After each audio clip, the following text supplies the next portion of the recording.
K Natesh ಅಂತ. So ಯಾವ ರೀತಿ ನಡೆಯುತ್ತೆ ಸರ್ ಅಡಿಕೆ ಅದೆಲ್ಲ ಪ್ರೋಸೆಸ್? ನಾವು ತೋರಿಸಿ. ವಿಪಾಕ್ಷಿಪುರದ ಗ್ರಾಮದಲ್ಲಿ ಇದ್ದೀವಿ. ಹಾಂ. ಮೊದಲನೇದಾಗಿ ಅಡಿಕೆ ಮರದ ಕಾಯಿಗಳನ್ನು ತಂದು ಮಿಷಿನಿಗೆ ಕೊಟ್ಟು ನಂತರ ಪ್ರೋಸೆಸ್ಸು ತೋರಿಸಿ ಯಾವ ಥರ ಪ್ರೋಸೆಸ್. ಅಲ್ಲಿ ಆ ಕಾಯಿಗಳನ್ನ ವಿಂಗಡಿಸ್ತೀವಿ. ಗೋಟು ಬೇರೆ ವಿಂಗಡಿಸ್ತೀವಿ.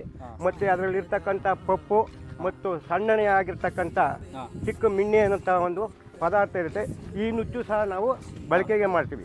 ಇಲ್ಲಿರತಕ್ಕಂಥ ಮಿಷಿನಲ್ಲಿ ಬಂದಿರತಕ್ಕಂಥ ನುಚ್ಚು ಇದು ಉಪಯೋಗ ಬರುತ್ತೆ. ಇದು ಉಪಯೋಗಕ್ಕೆ ಬರುತ್ತೆ. ಅಡಿಕೆಗೆ ಪಾನ್ ಪರಾಕಿಗೆ ಎಲ್ಲ ಬೀಡಕ್ಕೆ ಉಪಯೋಗಿಸ್ತಾರೆ.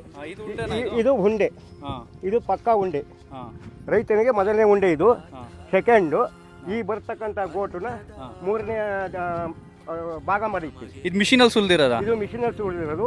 ಆಮೇಲೆ ನಂತರ ಇದು ಬಿಡ್ಸಕ್ಕೆ ಆಗತಕ್ಕಂಥ ವಸ್ತುಗಳನ್ನ ಈ ಈಳಿಗೆ ಕಟ್ಟೆಯಲ್ಲಿ ಹೆಣ್ಣು ಮಕ್ಕಳನ್ನ ಕರೆಸಿ ಬಿಡಿಸ್ತೀವಿ. ಆ ಒಳ್ಳೆಯಾದಂಥ ಉಂಡೆಯನ್ನು ಲಾಟ್ಗೆ ಹಾಕ್ತೀವಿ.